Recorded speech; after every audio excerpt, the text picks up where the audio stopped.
Merry Christmas and Happy Holidays, and welcome to Adapt or Perish, Episode 81, Christmas in Connecticut.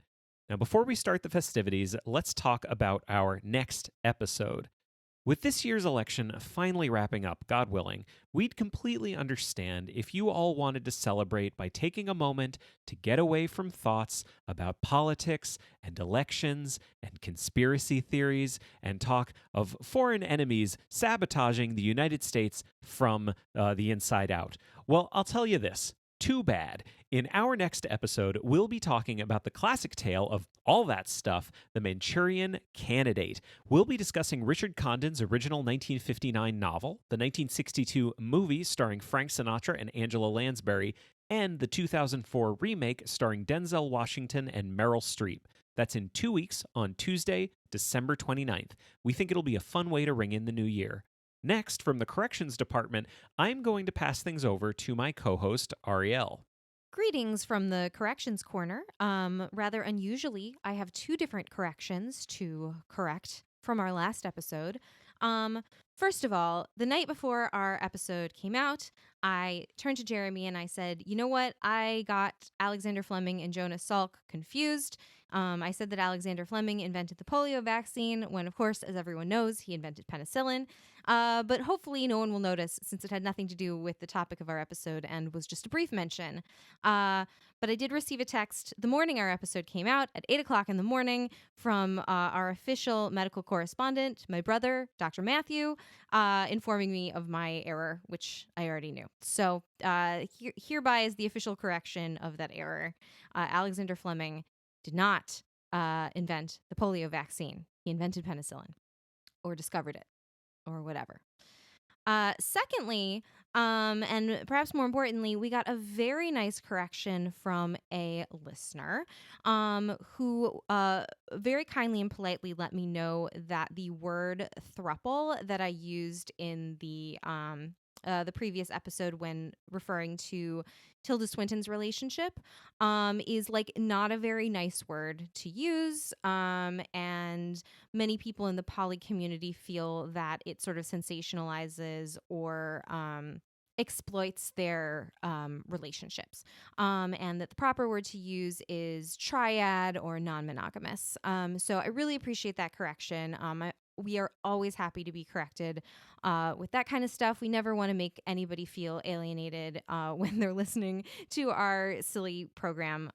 So please, always let us know that type of thing. And I'm really sorry if anybody heard that and thought that I was delegitimizing, their relationship. I feel really bad about it.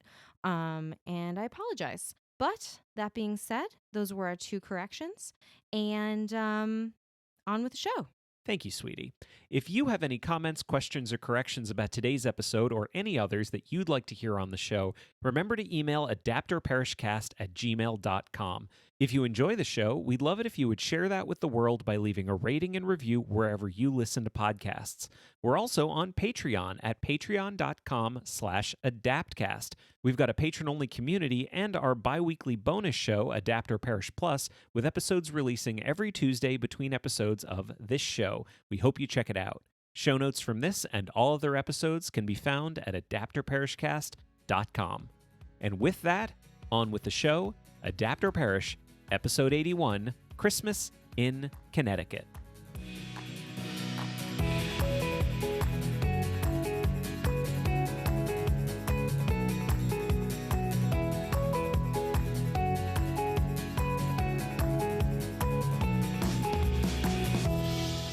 Hello, and welcome to Adapt or Perish, a podcast about adaptation. I'm Jeremy Latour. And I'm Ariel Lipshaw.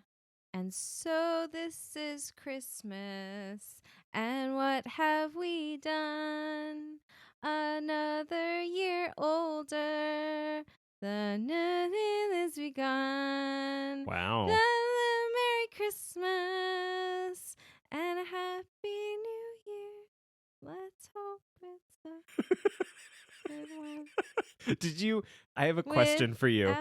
Did you expect me to start singing along? Yes. I am so sorry to tell you this, but I don't really know that song that well. I don't know why that was the one I chose. I don't know either. I mean, the other thing I'll say is that of all of the Christmas songs written by ex-Beatles, Mm-hmm. you didn't pick my least favorite one, Which is that? which is also the worst Christmas song of all time. What's that? Wonderful Christmas Time. Yeah, that wouldn't have occurred to me. It's terrible. Yeah. It is. Merry Christmas, everybody. Yay!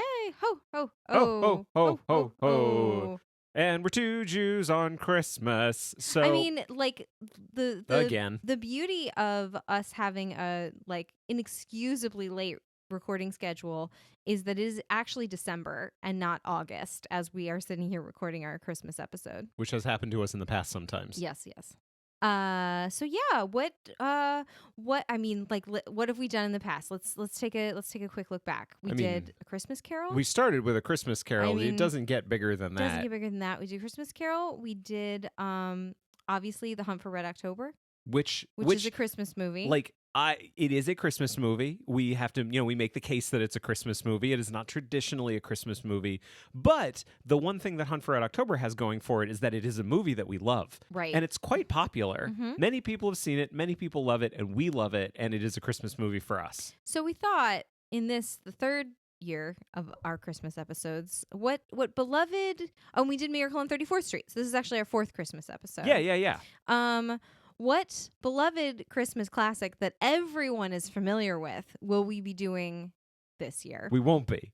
We will not be doing a movie that is a classic that everyone loves. Unless I don't know. you do. Maybe I've severely underestimated. Like, okay, first of all, I have not severely underestimated the fact that no one has seen like Arnold Schwarzenegger's Christmas in Connecticut. I mean, we know that for a fact because it's hard to acquire. You cannot get it. You cannot buy it for love or money. But We tried. 1945, I don't know. That feels like a classic. Sure. It's the kind of thing where when you go to Barbara Stanwyck's IMDb and her top 4 credits are listed, Christmas in Connecticut is one of them. Yeah. That tells me that it's reasonably a classic. Yeah. I'd never seen it, Uh-huh. but that happens. Yeah. There's lots of movies I haven't seen. Sure. I've never seen The Godfather Part 2 all the way through. Or at all. I've seen parts of it. Have you? Yeah. Yeah, okay. Yeah. No, I got this image in my head of Robert De Niro kind of running through New York with like a mohawk and driving a taxi. Okay. It's The Godfather Part 2. Mm-hmm. Mm-hmm. Mm-hmm. Yeah. You went to film school. Yeah, I know. Okay. What's the scene in Godfather Part 2 where he's asking Fredo he tells Fredo, all I remember is that he tells so first Fredo. of all, that's not Robert De Niro. If he's talking to Fredo, that would be Al Pacino. No, he's definitely talking to Fredo, and I distinctly remember him talking about how he has nipples and asking him if he can be milked because of his nipples. Okay. I've seen The Godfather Part 2. Okay. I know this movie. Okay. I've never seen the whole thing all the way through, but I'd never seen the original Christmas in Connecticut. You hadn't seen it, right? I don't know. Reaching out to all of you, I don't know how many people have seen it, but We have. We have now. Why did we pick this movie? My understanding is that Jeremy picked this movie because the sequel or the adaptation was directed by Arnold Schwarzenegger. Literally the only reason we're doing this. That is the only reason. Now, And you'll he just find got out. a lot of joy out of that fact. You will find out as we talk about it. There is a lot to talk about beyond just the fact that the remake is directed by Arnold Schwarzenegger. But I would be lying if I said there was literally any other reason that drove me to convince you to have our Christmas episode be Christmas in Connecticut. And here we are. And here we are. Merry Christmas. Yay. All right. Should we talk about the movie Christmas in Connecticut?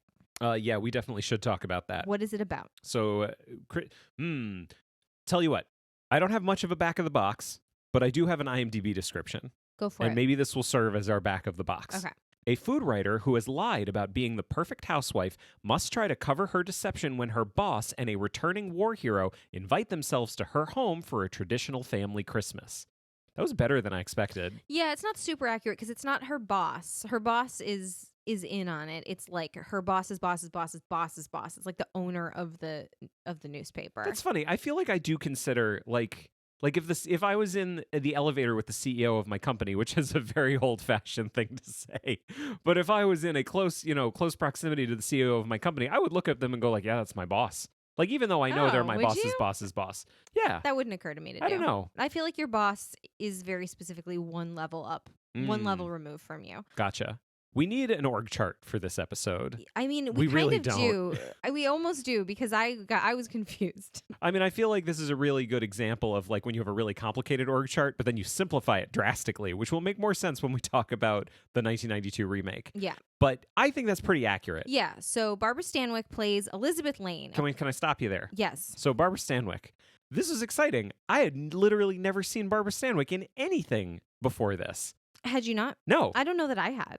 Like, I've never even seen Double Indemnity. I was going to say Double Indemnity? Nope. I think that's a thing. Ain't never seen it. Yeah. Yeah.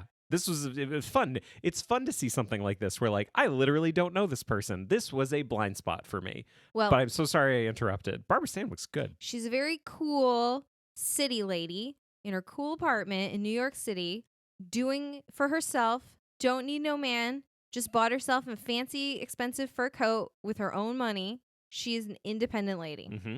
With her own money that she made from her jobby job. From her job. And what her job is that she writes this house. She's basically Ina Garten of the newspaper column, or Martha Stewart. Like, she writes this newspaper column that has like wonderful recipes, but like the thing that she's made up is this like life for herself, like that she lives in a farmhouse in Connecticut with her husband and their baby, and she just makes this like beautiful life for them with her wonderful, wonderful cooking. Yeah, But her it's recipes all- are amazing. Her recipes are amazing, and everyone loves them, and it's all a false. So kind of like Martha Stewart, deceit does come into the picture. Yes, but she doesn't go to jail.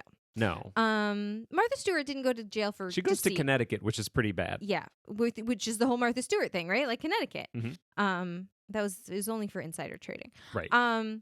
So, her boss, her direct boss, is of course aware of the whole situation and is in on the whole deal, but he's kind of the only one that knows it's not real. Mhm. And she has a good friend, or possibly her uncle. It's not clear. Her good friend. Her good friend. Her good friend. Felix, who runs the restaurant down the street, and she helped him out like with money to start his restaurant, and in return he actually gives her all the recipes and feeds her. He brings her like food every day, and he is wonderful. Felix is the best character in the movie. Do you agree? Yes. No, I do agree. I had to think about it for a second. There's one other character I like a lot, but yes, Felix is the best character in the movie. If you've seen the movie Casablanca, which I'm sure most people have, and you remember the waiter, like the older portly gentleman with the strong Hungarian accent, that is the same actor who plays Felix. Can I please tell you about this man? Yes. Can I tell you one piece of information that I found out about him? Let me just throw something out there, and let's see if I'm going to say the thing that you're going to say. So his name, as credited, is S.Z. Zakal. S.Z. period. S. period. Z. period. He was born Jakob Grunwald. He was also known as Gartner Sandor, also known as Jiro Geno, also known as Zoka Zakal, became known as S.Z. Zakal, but Jack Warner of the Warner Brothers Studios just called him Cuddles. His nickname was Cuddles. Literally, there's a book about his life that's called Cuddles. Oh my gosh. It's amazing. And apparently it's just because he's so nice. He's so cuddly. and so lovely. He's like a big baby. Yeah. And he's adorable. He's definitely the best part of the movie. Yeah. You've kind of, sweetie, I feel like I got to stop you for a second, though. Okay. We got to go back. Oh no. You skipped the entire first part of the movie. I did skip the entire first Now- part of the movie because I was starting with the actual description and plot of the movie, but there is a lot of movie before we actually get to the plot. I mean, you were talking about the main character. Yes. Anyone would agree that you were talking about Elizabeth Lane, the main character of Yes. Christmas in Connecticut. But that is not how the movie begins. How long does it take us to meet her? Literally hours. Like 15 minutes, maybe? Well, okay. So the movie begins, War. and we are at war. We are at war. And I wrote down, literally in the first 5 minutes, is this the right movie? Because I genuinely was unsure. And 30 seconds later, Jeremy turned to me and with genuine concern said, is this the right movie? Because, like, the credits are there at the beginning. Mhm. The title is listed, but then suddenly we are in, I'm assuming, the Pacific. In the Pacific Theater. Yeah. We are at war. It's at Army. Yeah. Is it So the Pacific? Why would you assume the Pacific? You don't think it's the Mediterranean front? I didn't assume as many. I assume more ships got sunk in the Pacific Theater. than in the Mediterranean theater. Maybe. Unclear. But anyway, these two guys are stranded on a raft for 18 days. Because their ship sinks. Because their ship sank. This is how the movie starts. Yeah. And their whole thing is they're just very hungry because they're on a raft. Yeah. And they got nothing to eat. And then luckily they are rescued and taken to the Army hospital. Or the Navy, I guess, or whatever. Or the movie wouldn't make much sense. So it starts off with this warship, and the warship sinks, and these two guys are on a raft. And they die. They die. But then we go to New York, and there's this lady who writes a column. So they're very, very hungry, and one of them is hungrier than the other because I guess he gave his buddy his rations, maybe. Well, yeah. He's a and war so hero. the buddy is allowed to eat whatever he wants, but this guy is still on, like... in the hospital. In the hospital, let's be clear. At one point, they give him a raw egg in milk, and I was wrote like, that down. What is that? I wrote it down, too. Like, raw egg in milk? All caps. Raw egg in milk. What the fuck, 1945? The fuck? What the fuck? That was like food for invalids. You have to eat a raw egg in milk. Jesus. That's disgusting. And also, like, food in black and white always looks disgusting. Like, even watching, like, Julia Child and the French Chef, like, the food looks gross because black and white food looks horrifying. I didn't actually... I wrote this down. I didn't mention it, but, like, I didn't... When we sat down to watch this movie, I didn't think about having to look at 1945 food in black and white for 2 hours. It's no good. It was not super enjoyable. You know, it was the only piece of food that, like, looked good through the movie? Flapjacks. The flapjacks look great. Flapjacks looked good because, I mean, they're tan. They're fine. There's not a lot of color in a flapjack. So that was something I did not expect. Yes. But yeah, they go to the hospital. Can I name this guy who is, it seems to be our main character? Uh-huh. This is Jefferson Jones, as played by Dennis Morgan. Mm-hmm. This is the crazy thing. Like, what I'm about to say is not the first time anyone has ever said this. And we've talked about it on the show. I am always tickled by the idea that, like, in this time period, like, if someone said, like, you find out what someone's name is, that's not their name. That's not the name they were born with. Like, do you know what Barbara Stanwyck's real name is? No. Ruby Catherine Stevens. Oh. Barbara Stanwyck. Great. Dennis Morgan, born Earl Stanley Mourner. It's so weird when the name is just another iteration of a similar name. Kind of. Do you know what I mean? Like, Judy Garland's real name is Frances Gunn. And I understand why you wouldn't want, like, a young starlet named Frances Gunn. And Judy Garland is a better name. But, like, those two names are functionally identical to me. I mean, I feel like the best example of the opposite of what you're talking about has always been Jerry Dorsey becoming Engelbert Humperdinck. Yeah. Like, that is it is the best example for multiple reasons because A, those are very different names, and B, that is the most batshit trade that anyone could ever make. Right. I guess I always thought of Engelbert Humperdinck as, like, an obvious stage name as opposed to just, like, Barbara Stanwyck could be someone's name. It's not her name, but it could be. Do you know what I mean? Somewhere there was a real Barbara Stanwyck. Right. Exactly. Real mad. Anyway. But anyway, Dennis Morgan is ostensibly the star of the picture, and then so he's in the Army hospital feeling not so good. Hungry. And they're either giving him raw eggs and milk because he's not feeling good, or he's not feeling good because they're giving him nothing but raw eggs and milk. Right. But then he talks his way, as I recall, into getting a steak, and, like, he can't swallow it. So clearly, because of the magoo. The magoo. Do you want to talk about the magoo? So his buddy is, like, essentially, it's like you have to flirt with the nurses and put on your sex appeal, and they'll fall all over themselves and give you anything they want. You got to give them the magoo. That's the magoo. By the way, I should say who directed and wrote this movie. This was directed by Peter Godfrey, story by Eileen Hamilton, written by Lionel Hauser and Adele Comandini. Cool. There's not a lot else to say about these people. And I think they did a good job. I think they did a great job. This is a fun movie. It's super fun. It's definitely fun, but some parts of it are questionable. Some parts of it are odd. The magoo is one of those ones that, like, yeah, his creepy buddies keep telling him, like, you got to give him the magoo. You know, just lie to their faces and pretend you love them. I'm paraphrasing, obviously. Yeah, like, you got to flirt with the nurses, pretend you love them, and they will give you whatever food you want, which apparently works. So he gets this nurse to fall in love with him.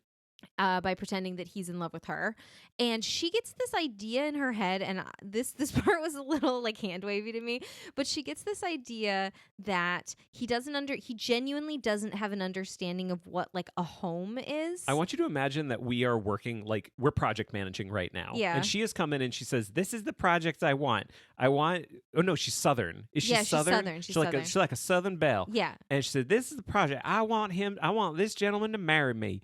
And so here's my plan. Will you please write this down?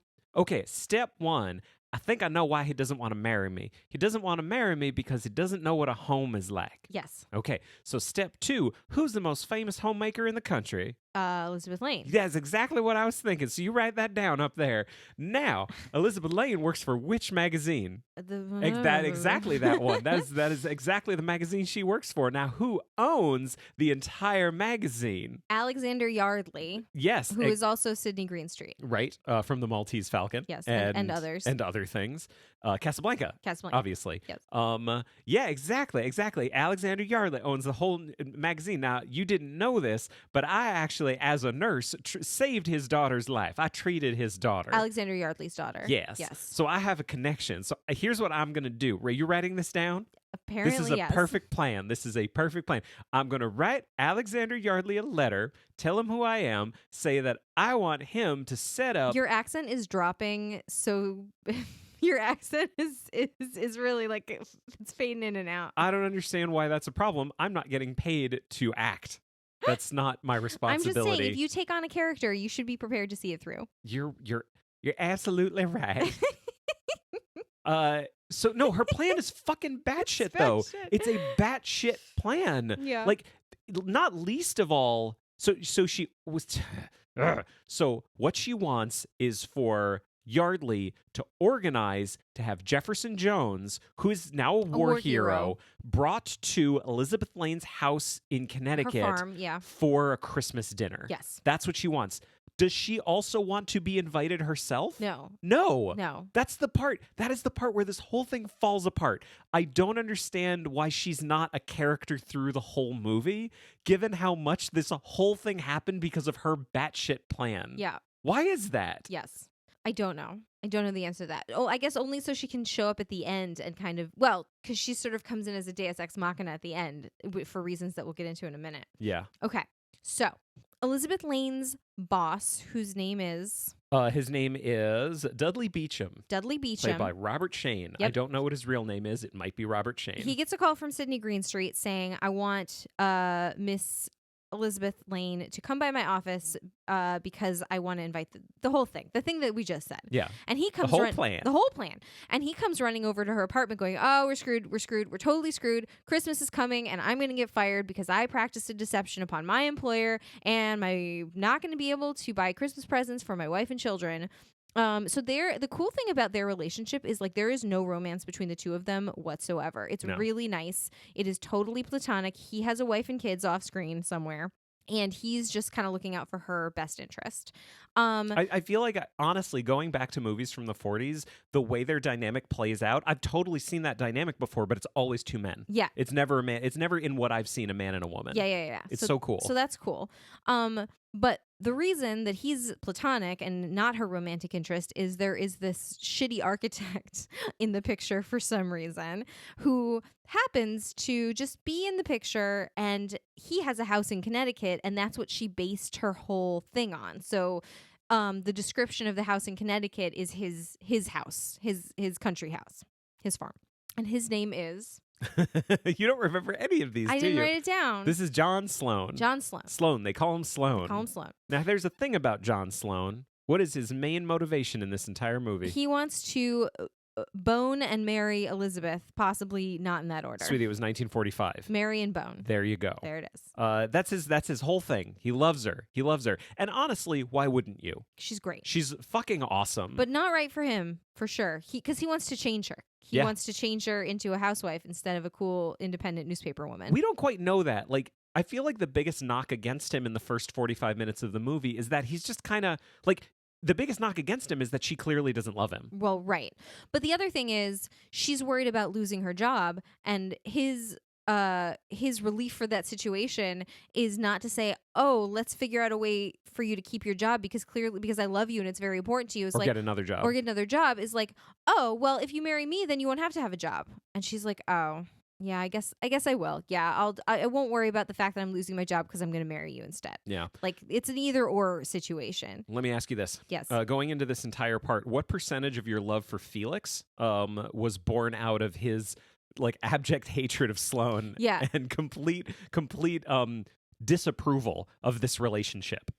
Yes. I mean, What percentage of your love for Felix? a lot of it, because he hates him. Yeah. But both Dudley and Felix hate him and don't want her to marry him, which is an interesting setup because it is clear from the beginning that she is not going to be with this guy because clearly Yeah. how could she be? Like there's no way. So it's the way that the movie is set up is kind of interesting in that way. It's not like, oh, these two guys, who will she decide between? Like, clearly she's not going to end up with this guy. So she goes to meet Alexander Yardley. She gets totally bulldozed into inviting this guy to her, quote, farm in Connecticut that doesn't exist. And Alexander Yardley then goes so far as to invite himself because he doesn't want to eat his diet food for Christmas and be alone because his daughter says she can't come. And so now they're expecting multiple guests and not just the one at the made-up farm in Connecticut. By the way, up until this point, the movie's like fun. Yeah, it's super fun. Like everything that happened, I was kind of bummed out because I thought it wasn't going to be good because I really didn't enjoy any of the stuff with Army or the hospital or, you know, our main character. Like Jefferson Jones, I didn't really care about any of that stuff. Yeah. And so I was kind of sad. But then the second we meet Elizabeth, the movie gets fun. And because she's so great. Like, she's great. She's funny. The relationship she has with these guys is really entertaining. Felix is fantastic. We actually meet people of color.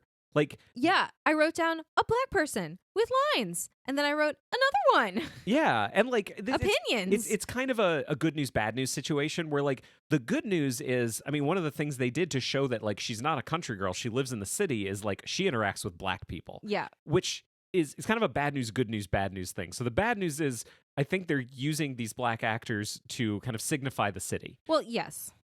Okay, based on how they look. The good news is they're like nice, normal people with lines, and intelligence, yes, and like are just part of the pastiche. Like she interacts with them, like the people interact with them the same way they interact with everyone else. Yes, which is totally fine. Then the final bad news is like they don't have names, which is the waiter I think has a name. I don't think he does. You don't think he has a name? I don't remember him having a name. That's fair enough. And the other thing, the other thing I was going to say is they're both genuinely in positions of subservience because one is like a delivery person and one is like a waiter at Felix's restaurant. I'm being like, I'm like, it's sincerely as much as possible trying to look at this through the lens of like, shit was pretty fucked in 1945, like more so than now.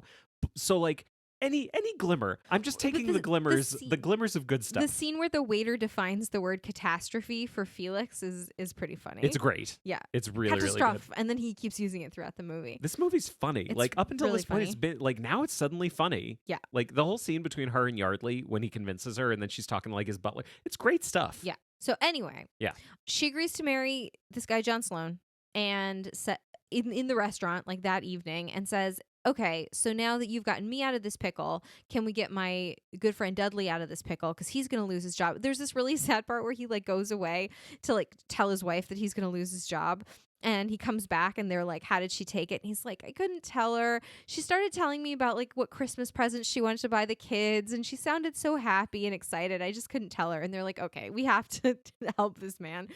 So they talk him into letting them use his farm in Connecticut to practice this deception upon Alexander Yardley and Jefferson Jones. So the whole movie becomes an episode of Frasier. Yes. At this point. Yes. My understanding is, but at least from what I remember, every episode of Frasier was just practicing deception and hiding it. Was that your memory of it? Yes, and also there were definitely episodes where they sort of like went to a country house and had a weird experience. Yes. Okay, so they all show up at the country house, and the first thing on the docket... The movie has begun at this point. The movie has begun, but the very first thing that they're going to do is they got to get these two kids married because they got to go to bed somewhere, and they got to be married. Mm-hmm.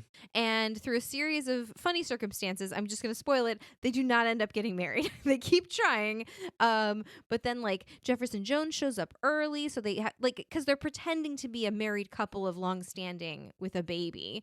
So they can't... A famous married couple. Famously. So they can't let on that they're running around with this, like, justice of the peace in different rooms of the house. Oh, he's a judge. This judge, excuse me, trying to get themselves married to each other. Mm-hmm. So they end up not getting married at all. There's some other people that are in the house, too. Yes. Okay.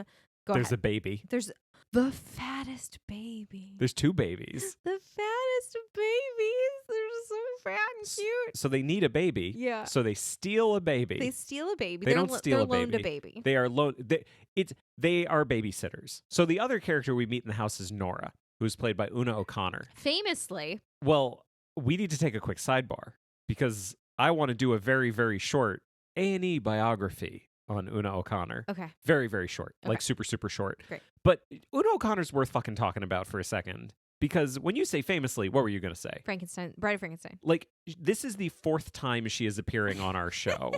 There are some big fucking name. Let me ask you this. How many times has Barbara Streisand appeared on this show? Once. One time. Una O'Connor now making her 4th appearance. She was in, as you say, Bride of Frankenstein. She was in The Adventures of Robin Hood. Do you remember the 3rd thing she was in? No. The 1950 Little Women, the one with Nancy Marchand, the TV one. Yeah. Yep. Okay. I want to talk about Una O'Connor for a second. This is going to be very, very short. You've said that now 3 times. I don't believe you anymore. I am going to read a list of names, and I want to see if you can guess what they all have in common. Okay. Kenneth Branagh, Colm Meaney, Sinead Cusack, Michael Gambon, Fiona Shaw, Kieran Hines, and Jonathan Rhys-Meyers. Do you know what they all have in common? Irish? They are all Irish, yes. They are. The Irish Times this year did a list of the top Irish actors of all time. Okay. Every single one of those people ranked below Una O'Connor. Was she number 1? She was not number 1. These are literally the people you would need to be to rank above Una O'Connor. Okay. Pierce Brosnan, Brendan Gleeson, Gabriel Byrne, Michael Fassbender, Liam Neeson, Richard Harris, Peter O'Toole, Daniel Day-Lewis, and Saoirse Ronan. Those are the people who ranked above her. That's Una O'Connor's a fucking goddamn powerhouse. Yeah. She is amazing.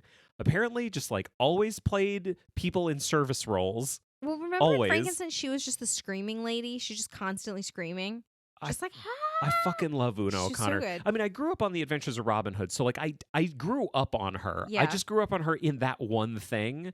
I am delighted now every single time she shows up on this show. Yeah. She's just amazing. Yeah. She's great. How much does she fucking own every scene she's in I this mean, movie? I'll tell you this: the one like word for word quote that I wrote down was her quote refusing to flip the flapjacks. Yeah, so like just to set this up really quickly, so Yardley's at the house. The deception is in full swing at this point. Yeah. It's not even the first day anymore.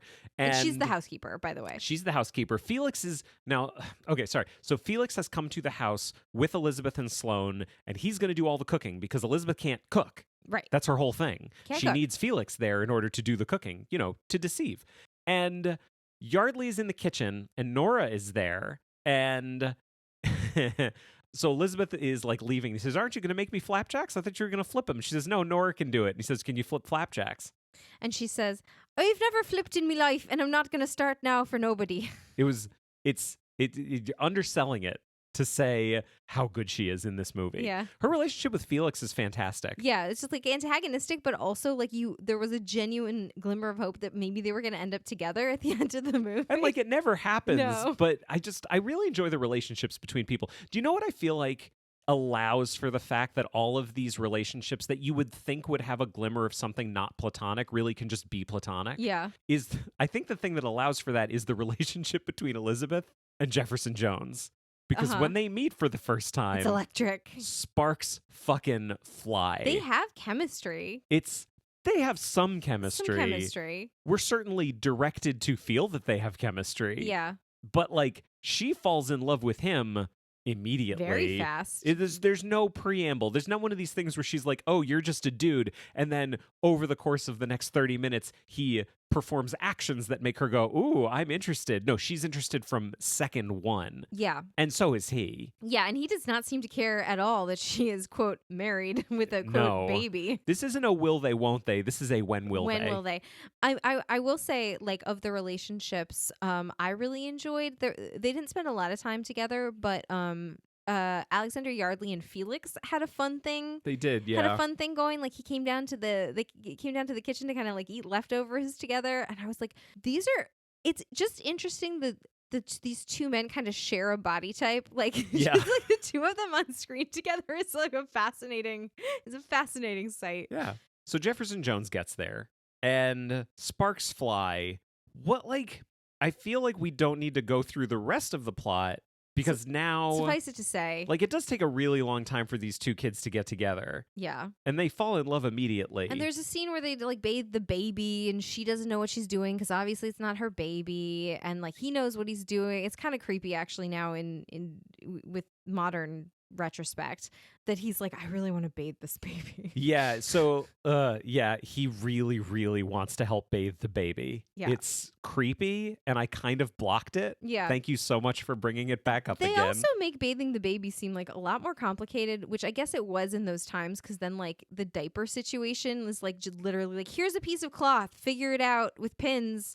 You know, it's just, I think it was harder to bathe the baby. Yeah. Let me ask you this. How many plot points did you expect this movie to have that revolved around a baby's junk? I mean, there was one. There I was mean, I one. expected maybe one. Did you? I expected 0. No, I expected one because they made such a big deal about the fake baby. Like the fictional baby was like her son, Yeah. and he was 8 months old, and like they went into it, and I was like, they did not really specify the sex of this fake baby. I think something's going to be played for laughs because they're going to find out this baby's a girl. Yeah. The baby was a girl, which she kind of played off as like, yeah, like that's the fictionalized version of my life. Like I made it. I have a daughter. I said I have a son. Like, you know, I deserve a little privacy. But it was just a complicated situation. Yeah. That I feel like that gets to one of my only like really big criticisms, because this movie ended up being more fun than we expected. Yeah. Like, this is a fun movie. Yeah. Just funny movie. There's a lot of really good performances. The writing is snappy. It's really funny. It's really, really enjoyable. Like, I don't know anyone personally who watches this movie every Christmas, but if I met someone, I would say, I understand that now. One problem I did have is that Elizabeth conveniently seemed to forget everything she ever wrote. Yeah. Like she wrote it. Like, you would think that of all the people in the world, who would be the foremost expert on the fictional life of Elizabeth Lane? I would assume it would be Elizabeth Lane. Because she would have to have some, like, she's been doing this for years. Like, she would have to have some consistency. Yeah. From article to article. Like, this is like a weekly column. So, like, the fact that the baby is 8 months old, or that her husband's name is this, or that they have these, like, rituals around Christmas time, like, it would be very it was very surprising that she seemed to have no recollection that she had actually written these things. Like, there's nothing to say someone else is writing her column. Like, she's writing her column. Yes. She's just made up a different life.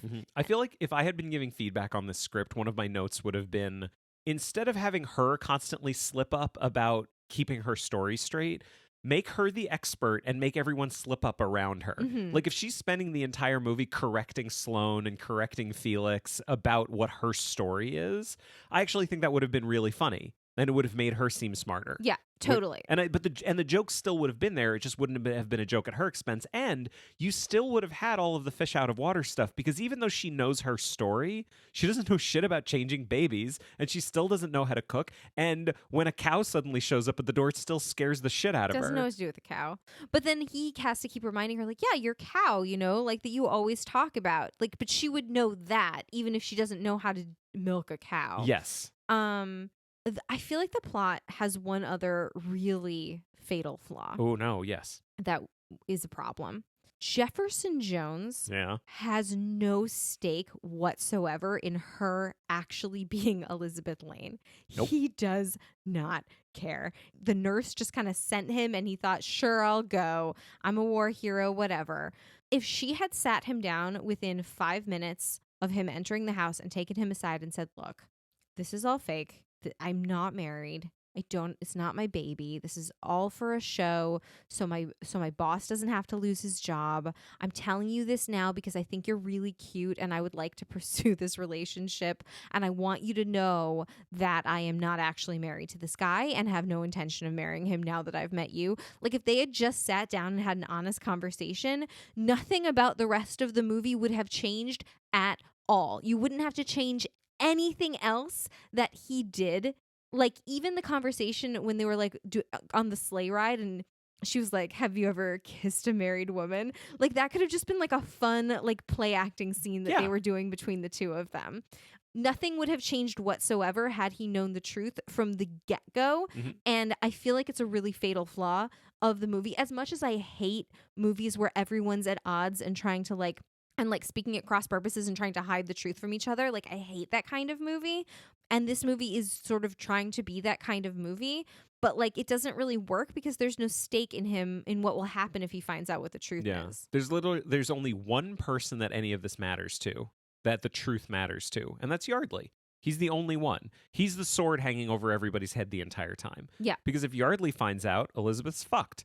And everyone else becomes like, actually, she's the only one who's really fucked at that point if Yardley finds out. But she is the main character. She's going to marry this guy anyway. Like, she actually has no stakes for herself at this point. No, but by that point, now that we're at the farm, then we find out that Sloane fucking sucks. Right. We kind of knew that he was a tool beforehand, but now we find out just how much of a tool he is. He's not an antagonist, but he's definitely not the person that the audience wants to marry her. No, he's out for himself. Yeah. Remember, he gets like offered like a different like newspaper column, or he's going to be the editor of like the Architectural Digest or something. He gets fed up with the entire deception. He says, I'm telling Yardley everything because as far as he's concerned, if you get fired, you're still going to marry me anyway. So it's fine, but I'm not dealing with all this in my house. It's bullshit.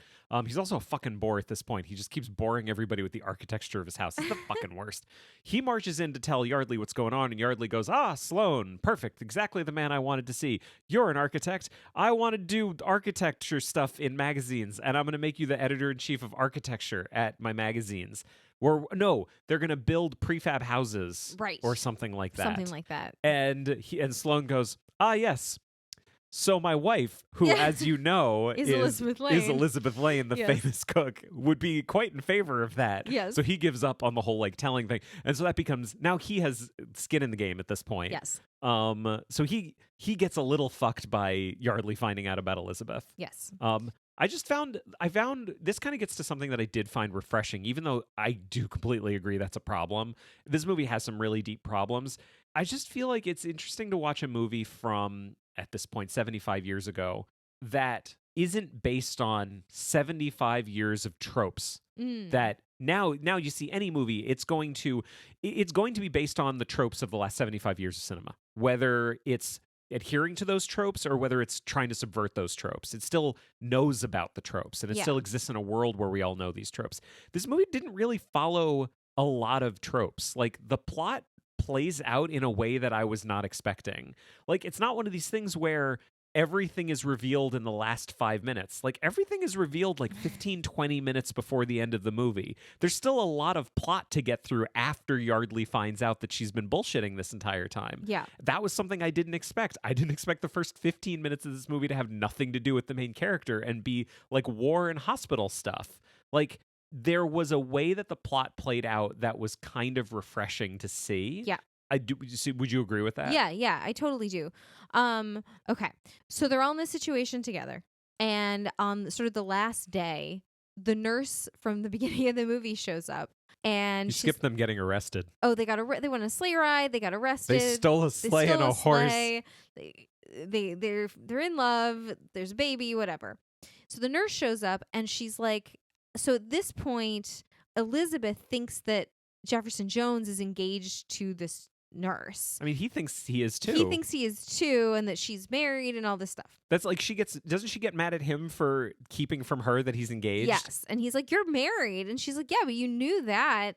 And so anyway, she shows up and in the midst of like being like, I'm really hungry. Can you please, Felix, can you give me a dinner? She reveals that she married his best friend. Mm-hmm. I'm not quite sure why she showed up right at this moment, but here we are. And Elizabeth Lane is in the room and Jefferson Jones is kind of yelling at her and trying to make her understand his point of view. And she's like, no, you're engaged. And he like leaves. He sees the nurse. They have a conversation. He comes back in. He's like, I'm not engaged anymore. She married someone else. And then they clearly do makeouts and possibly sex. This is really like to put this in like role-playing game, like kind of terms, Felix is the dungeon master at this point Yeah. because Felix is the one, he understands everything that's happening. The entire last 10 minutes of the movie is Felix's design. Yeah. So like he's telling people, you go in this room and you wait in this room and you go in this room and you wait in this room. And I'm going to make sure that this person has this piece of information and talks to this person, so that they go to this person and tell them this. Yes. And my goal by the end of all of this is that Elizabeth is going to be making out with Jefferson Jones. Yes, That's which my she does. only goal because I care about her and I want her to be happy. Yes. And this douchebag is going to make her happy. That's it. Going back to the thing you were saying about him having no call to like call them out Yeah. and be like, we as an audience, we know that from the first 15 minutes of this movie that he is fine with deception. Yes. He's fine with He's it. fine with it. Elizabeth doesn't even know that, and we know it. Yeah. It's silly. It's Yes. very silly. So yes, by the end of the movie, where are we at? All is revealed. Yep. They're doing some makeouts, and the judge shows up and he's like, so here I am to do this wedding again. Do you guys want to get married? And they look at each other in the most sensual way. Yeah. Like, oh yeah, we have to get married now because we just boned in that room. that was how I read that look. Like the sparks between them, these are the kind of sparks you see in a music video from the 80s. Yeah. These are the kind of sparks we see between these two people. Yes. Also, Yardley fires her at this point. Yes. And not only is the whole love thing happening, but Felix is also trying to get her job back.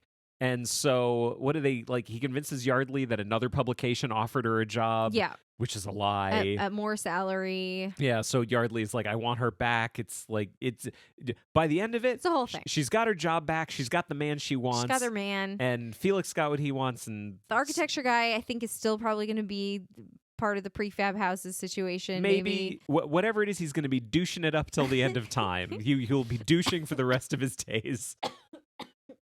Sorry. Are you okay? I choked on my own spit. Gross. So yeah, everything's fine. Everything's fine. And that is Christmas in Connecticut. Fun movie. Yeah, it was fun. Like it's just fun to go into something like this where we have no preconceived notions about either of these, and like both movies ended up being better than we expected. And what allowed for that is the fact that the original Christmas in Connecticut, I think we expected to be fine, Mhm. and it ended up being very enjoyable. Yes. If not deeply flawed. And 1992's Christmas in Connecticut, we expected to be fucking terrible. And it turned out It was only a little terrible. it was like terrible, but it was not as terrible as we expected it to be. It's a little more watchable and a little more fun to watch than we expected. So yeah, in 1992, there was a TV movie remake of Christmas in Connecticut. I want to make this clear, directed by Arnold Schwarzenegger. I said this in the opening to our previous episode. This is the only feature-length movie based on my research that has ever been directed by a Terminator. That's crazy. I can't believe it's his only directing credit. It is not. Oh. It's his only feature-length film directing credit. Oh, excuse He me. also directed an episode of Tales from the Crypt 2 years before that. But this is the only thing he directed that was movie length. It's just so funny that like this is the project that he chose to be attached to, and then never lifted his hand to directing again. He's like, I didn't like it. I'm gonna be a governor instead. I want to talk about Arnold Schwarzenegger for a little bit. So I want to be clear about two things. One, I'm not like a big Arnold Schwarzenegger fan. Mm-hmm. I'm not a fan. I'm not a big fan. Like I've Mhm. never really been a big Arnold Schwarzenegger fan. I've seen many of his movies. I've enjoyed him in quite a few of them. We just rewatched Kindergarten Cop the other day. It was great. I fucking love that movie. The second thing though is that like I can't think of a good analogy for this. I feel like there's a thing where you've spent your whole life knowing about Arnold Schwarzenegger. Mm-hmm. And sometimes I think it's worth it to take a step back and go, let's just re-examine the facts of his life, but remove everything we know. Like, just pretend you do not know Arnold Schwarzenegger at all. Okay. I'm going to give you a list of quite a few things that happened in this man's life. Okay. And I just want you to pretend that you are hearing all of these for the first time, and you're using them. I'm talking to you and I'm talking to our audience. Use them to build a picture of a person. I just think it's fucking fascinating. Okay. All right. 1947, this man is born in Austria. 1960, he begins weight training at the age of 14. A year later, he chooses bodybuilding over soccer as a career. 1965, not yet 20 years old. While serving 1 year with the Austrian army, which everyone was required to do, he won the Junior Mr. Europe contest, which is bodybuilding. Okay. He went AWOL to participate and spent a week in military prison for it. Okay. Okay? Again, remove everything you know. 1966, he comes in second place at Mr. Universe in London. First place winner Chester Yorton won due to his superior leg definition. Uh-huh. So this man, very good bodybuilder, but poor leg definition. Well, that we know at not this even point. necessarily poor, just inferior to another. Inferior to Chester Yorton, which we all know. A guy named Charles Wag Bennett was one of the judges, and he invites this young man to stay in London and train with him. He's going to train this guy. 1967, he wins Mr. Universe at 20. This is his first of 4 wins of Mr. Universe. Okay. 1968, he moves to California and he starts a bricklaying business. He uses the profits from his bricklaying business to start a mail order business selling bodybuilding and fitness-related equipment and instructional tapes. He uses the profits from that business to buy an apartment building for $10,000 and moves into real estate. Okay. He is a millionaire by the age of 30, by the way. Okay. Okay? Have I mentioned acting at all? No. No. You got to real estate mogul. It's crazy. By the way, something he said in 2003, money doesn't make you happy. I'm not going to do the accent. Money doesn't make you happy. I now have $50 million, but I was just as happy when I had $48 million. This is a funny man. Okay. 1970, he has decided he wants to get into acting. Now, if you just like heard... you do. Like, oh, this like burgeoning real estate mogul who's also a bodybuilder just decides he wants to act. He thinks he's just going to walk in and be an actor. Like, this seems like the most minor of all of his accomplishments up until now. Okay. And he is in a movie called Hercules in New York, credited as Arnold Strong. Quick sidebar. If anyone has listened to the show, How Did This Get Made? They have an amazing episode about Hercules in New York. I will link to it. It is great and worth listening to. 1973, his second film appearance ever was for Robert Altman in The Long Goodbye, playing a mute character. Did not talk at this point. 1977, a feature-length documentary of his life is made called Pumping Iron. He hasn't even done that much at this point. He really hasn't. He's been in a few things, but he's a bodybuilder. Right. Again, this is the thing he's most known for. So it makes sense that his bodybuilding documentary would be released. 1980, he graduates from the University of Wisconsin-Superior as a distance education student. Then in 1982, he plays Conan the Barbarian. Oh my God. And exploded onto the screen and on the national stage. 1983, he becomes a U.S. citizen.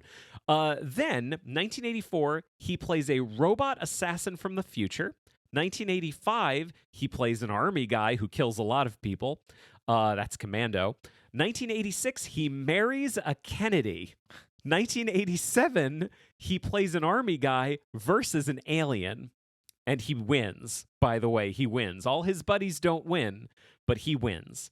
Then in 1988, he stars in a movie where this bodybuilding real estate mogul, who is now a burgeoning movie star, plays Danny DeVito's twin brother. Mm-hmm. Okay? 1989, a sports festival is founded with his name. It includes bodybuilding, the Arnold Classic, strongman, the Arnold Strongman Classic, fitness, figure, and bikini. It is a weekend expo. It has run for 31 years. 1990, he stars in Total Recall, where he goes to Mars, and Kindergarten Cop, where he plays a cop who becomes a kindergarten teacher. Funny thing about Kindergarten Cop, there's a whole thing in it where he tells someone why he's a cop. Says it's because his dad was a cop and his brothers were cops. Mm-hmm. Do you know what his dad did? Cop. He was a cop. Arnold Schwarzenegger's dad was a cop. I'm not going to get into their relationship. And he started directing. He directed, as I said, Christmas an episode in of Connecticut. Tales from the Crypt. This was 1990. He had not got there yet. 1990, he was also nominated by George H.W. Bush as chairman of the President's Council on Physical Fitness and Sports. He served until 1993. 1991, he is in Terminator 2 Judgment Day, playing a different robot assassin from the future, but this time he's good and he gives thumbs ups. It is the highest grossing film of the year. This is 20 years after he was in Hercules in New York. 1992, 2 things happen of note for Arnold Schwarzenegger, this man who I'm telling you about for the first time. One, he directs Christmas in Connecticut, his only feature-length credit. 2, more importantly, I think, he, through a back channel, tricks Sylvester Stallone into starring in Stop or My Mom Will Shoot with Estelle Getty. If you haven't heard this story, Arnold Schwarzenegger and Sylvester Stallone had a pretty fun rivalry, and Arnold Schwarzenegger found out that basically he reads the script for a movie called Stop or My Mom Will Shoot, and he's like, "This is shit. Here's what I'm going to tell my agent representation. Tell them I'm so interested, and tell them that I want a ton of money for it." The studio is going to look at that and go, "Well, they're never going to give me that amount. Who can we get for less money?" "Well, we'll go tell Sylvester Stallone that Arnold wants this much. We'll give him less to do it." And of course he's going to take it because he knows I'm interested. He convinces him to do Stop or My Mom Will Shoot. I believe it currently has a 4% on Rotten Tomatoes. Sylvester Stallone's doing fine. From 2003 to 2011, he had a light retirement from acting. He was also the governor of California. 2011, his wife, the Kennedy, Maria Shriver, confronts him with some information, and he confesses 14 years earlier, he fathered a son with one of their maids. Ooh. Do you remember this? Kind of. It was a whole thing. This is, again, like, I'm not an Arnold Schwarzenegger fan, but it is fascinating. 2019, we're almost at the present. At the Arnold Classic Africa, they did an African one. Okay. Someone attacked him with a flying kick to the back.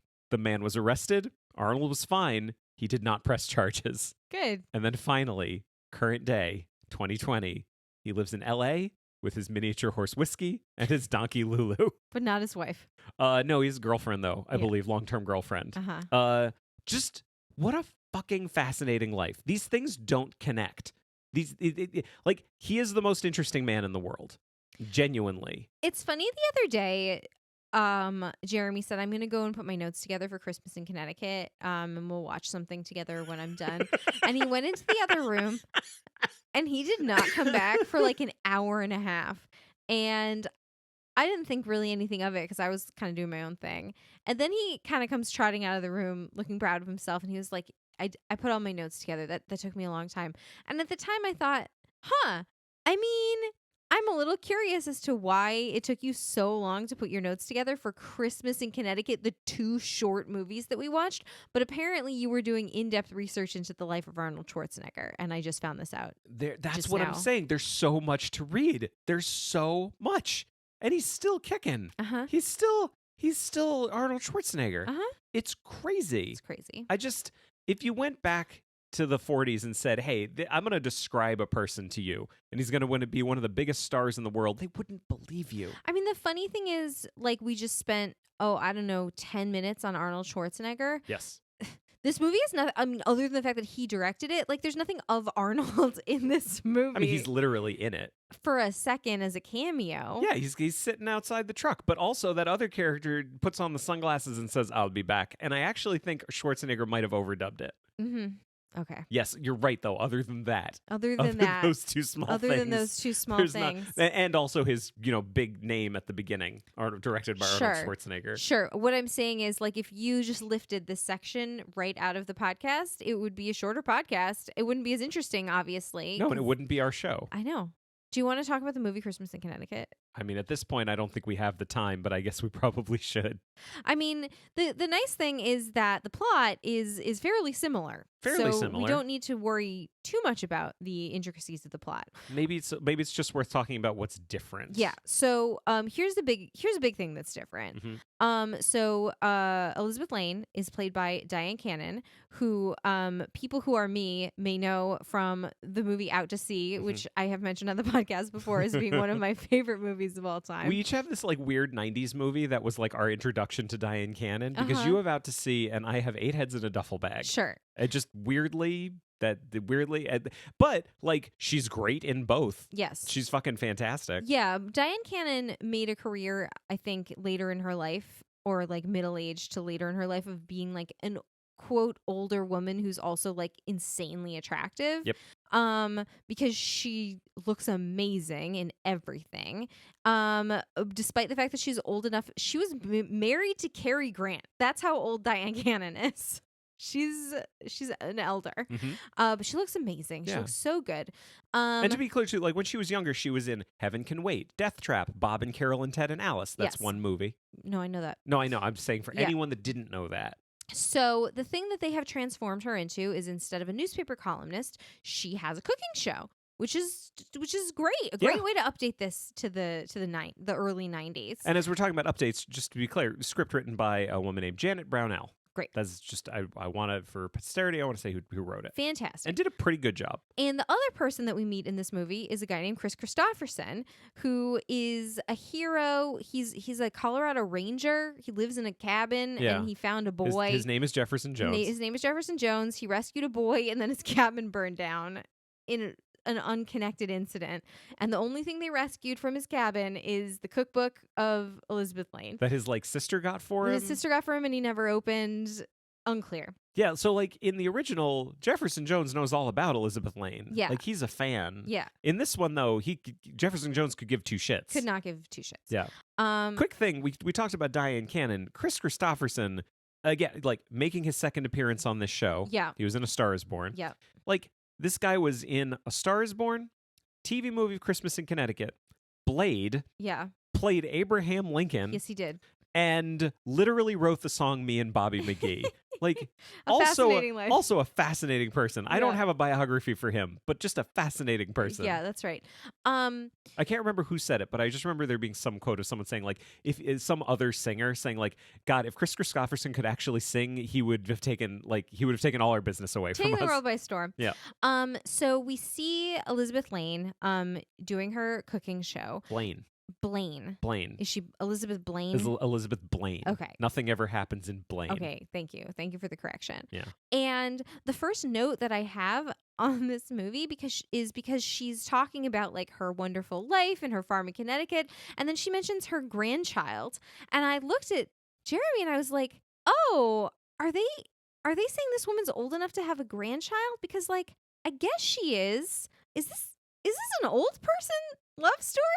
And then she mentioned her son-in-law. So I was like, okay, this isn't a young person love story. This is an older woman finding love again. And then we learn that the real Elizabeth Blaine, she was married and her husband died. She's actually a widow, and she has. When you say the real Elizabeth Blaine, you mean her real story. Her real life. There isn't a second character. No, her real life. She didn't steal anyone's identity. No. I'm just saying, in her actual life, she lives in New York. She likes expensive things. She's making a lot of money, but she lives in this empty apartment because she has this shopping addiction. Anyway, but this is an old person love story. This is a woman. By the way, Diane Cannon was 45 when she made this movie. Mm-hmm. So not actually that old. And it's funny because I felt like there was this she can't cook. That's her big dark secret. She can't cook, and her assistant is the one that cooks everything and takes care of her and develops all the recipes, and she's just so wonderful and good to her. Is this younger woman. This woman probably in her late 20s. Yep. Josie. Side note, Diane Cannon's character, I think they were trying to make her look kind of pitiful because she's in her apartment and she's in a bubble bath and she's got the lights down and she's by herself. It's Christmas and she likes to be by herself, and she's poured herself a glass of champagne or a glass of wine, and she's got a takeout hamburger, and she just sitting at her table and by herself with her wine and her hamburger and just chomps right down. And I looked at you and I was like, this woman is living her best life. I hope nothing in this movie happens to change her. If you suddenly woke up one morning and you were like, holy shit, I have in one hand a hamburger, in the other hand a glass of wine. Oh, and I happen to look like Diane Cannon. I look like Diane Cannon. There's a bubble bath that's run for me. The lights are dim. I'm alone. I would be like, this is my dream. I love you. I know. I love you too. It would only be for a day. Yeah. Yeah. Just for 90 minutes. The TV movie, by the way. Yeah. It's definitely weird watching a TV movie where you have clear commercial breaks. Yeah. But I mean, I think we've said something like this, but are you as frustrated as I am whenever we watch something that's a TV movie with the fact that we don't actually get the commercials from that time? Oh, yes, I am frustrated by that. I would have loved to see the 1992 commercials. I was watching a clip show of 90s commercials on YouTube the other day, and you walked in, you were like, are you watching 90s commercials? And for a minute, I think there was some judgment, and then you were like, oh, I remember that one. Yeah, there was no judgment. No, there was funny. No judgment. No, there was judgment. Yes. I judged it cool. Yes. That was my immediate judgment, was cool and kick-ass. Yeah. Because 90s commercials were great. But yeah, this was a TNT movie. Yeah. Yeah. So her boss is Tony Curtis. And he's like, explain, you thought he was like 3 different characters Yeah. all mashed together. Okay, so in the original, you have Beecham, her editor, who Mhm. knows about her lies and is kind of like, he's her editor, he's her direct boss. Mhm. You also have Sloane, the guy who is in love with her and blah, blah, blah. Et cetera, et cetera. And you also have Yardley, who is named Yardley. Yes. So now we have Tony Curtis playing her producer. Yes. So he's kind of Beecham. He's also kind of in love with her. Yeah. So he's kind of Sloane. And his name is Yardley. Right. So he's kind of Yardley just His in name is Alex Yardley. Yeah. Yeah. So, like, I guess Sloane is sure not appearing in this film, or Beecham. Yardley is now kind of a character named Prescott, who's played by Richard Roundtree, Mhm. who... Is like the big boss. Well, what I was going to say is that he's the black private dick who's a sex machine to all the chicks. You're saying he's Shaft. He was Shaft, yes. Richard Roundtree played Shaft. Gotcha. But, like, more importantly, I mean, the thing about it is Yardley in the original, the Sidney Greenstreet character, I keep referring to him as being this, like, sword hanging over everybody's head. He's, like, Elizabeth is going through this whole deception because she doesn't want to get fired and because he's scary and a powerful person. Mhm. And he also makes himself present the entire time. Yeah. Like, he's always looking over everyone's shoulder and he's always like, who's that? Who are you? What's going on? Like, that kind of stuff. Prescott, he's there. He's clearly like the head of the network. And Yardley, Tony Curtis is Yardley in this one. Mhm. He goes to Prescott and says, hey, we're going to do a big special. That's what we're going to do. And creates this entire deception. And Prescott goes along with it. But Prescott doesn't appear for the rest of the movie. Yeah, he just sort of like pops in once or twice to like see how the filming is going, or just at the end, Just at like the for the end. live show. Yeah. Okay, so I think we need to take it back because there are some changes to the plot that Yes. we need to discuss. Do you want to talk about the deception and other things? Yeah. So this is a TV show. It's a very popular TV show. She's written all these cookbooks, quote unquote, written. Yeah. But really, it's her assistant, Josie, who is the cooking genius. And Josie is married to, how would you describe him? A frustrated actor. Yeah. Tyler. Tyler's the worst. Played And by we'll- Gene Lithgow. Yeah. But Lythgow, just so there's no confusion. We'll get into that in a second. Okay. Yeah. So, Diane Cannon's boss, Tony Curtis, who maybe is in love with her or kind of wants to bang her, is a very flamboyant man. He wants to fuck her. Yeah. Or he wants other people to think that he wants to fuck her.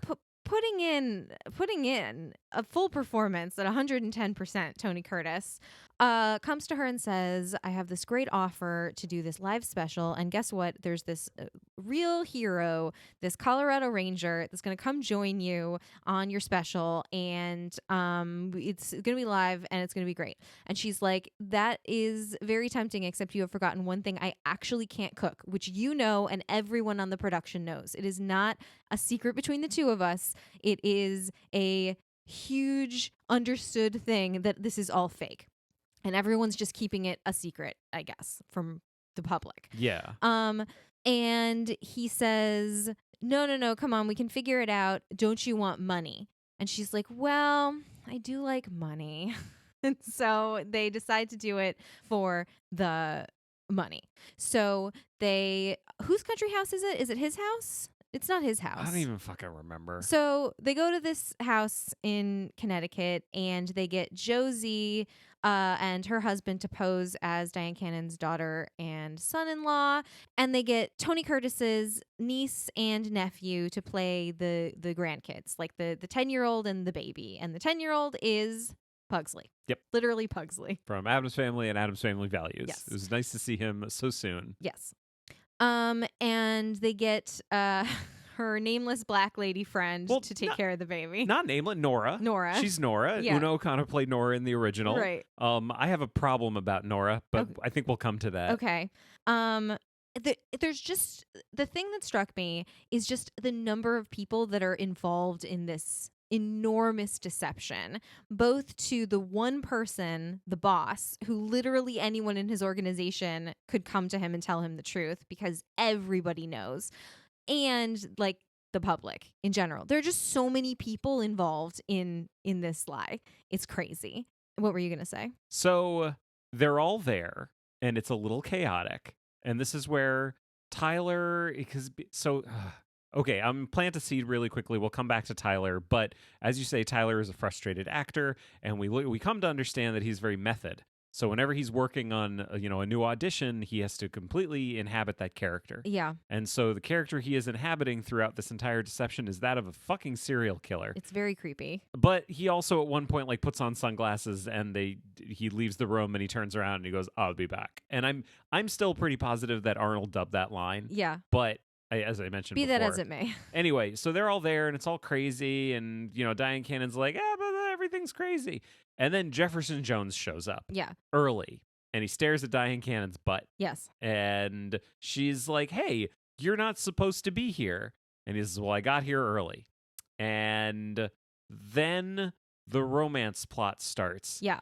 And kind of to your point from the first one, there's no real reason that he can't know the deception. He has no stake in this. Oh, I think I completely forgot to mention Tony Curtis is playing the role of her husband. Yes. Yes. So he's all these different characters all mixed into one.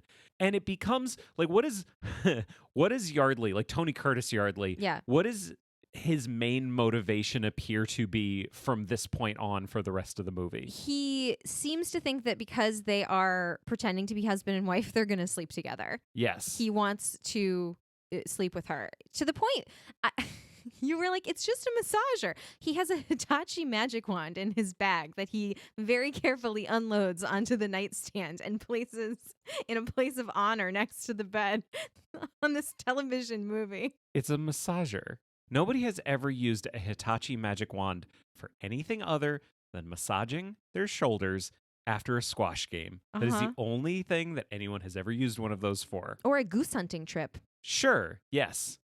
Why are you skipping ahead to the goose hunting trip? I'm not skipping ahead. I'm just saying that's a thing you might need a massage after. Okay. Unrelated to this movie. Unrelated. Well, there's a goose hunting trip. Yeah. But you seem to want to skip ahead to it. I don't want to skip ahead to it. So anyway, Tony Curtis He wants to fuck her. Like, yes. but it's, I can't honestly tell what his motivation is. I can't tell if his motivation is actually wanting to fuck her or just trying to convince everyone else that he wants to fuck her. Mm-hmm. Like, he's really trying to convince Jefferson Jones that, like, oh yeah, we're going to bed now. Doesn't he have like a whole conversation with him about how he knows how to please a woman and how he like sucking on toes? Yeah, that's in there. And then, there's this sort of like a slight bedroom farce as they're upstairs, like going back and forth into different bedrooms and things. Who's and Donald Duck in it? Tony Curtis was Donald Duck in it. This is fully Donald Duck in it. I got no pants on.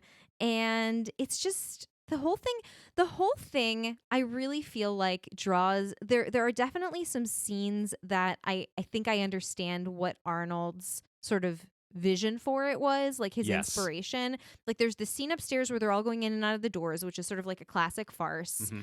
And like a classic sex comedy. And then there's the scene so Home Alone came out like the year before, 2 years before, which is also a Christmas movie. And there's this scene where they're, I think it's Jefferson Jones and Elizabeth Lane are trying to like have a conversation, and there's this chaos happening around them, this sort of like fomenting chaos of like people going in different directions and up the stairs and down the stairs and crying and yelling and screaming, and the baby's crying and she can't find the diaper bag and like this and that. And it really reminded me of the scene in Home Alone where the wet bandits are like casing the joint and they're pretending to be police and they're standing at the bottom of the stairs and like no one's paying any attention to them, but there's this like crisscross of activity. That's what it made me think of, except the house is very, very big and there's not that many people, so it didn't look... There's like 5 of them. Yeah. it seems to think that like cutting wildly and showing people multiple times will make it look like there are more people. Yeah. But then there's this one shot that undermines it where, doesn't she do a thing where she's like, everyone shut up? Yeah. Like something like that, and they all stop. But the tableau they set, it's shot wide. Yeah. So you see the entire room. And they're in like a tight group. Tight little group right in the middle of the room. So you really get a sense for how much they're not filling the room.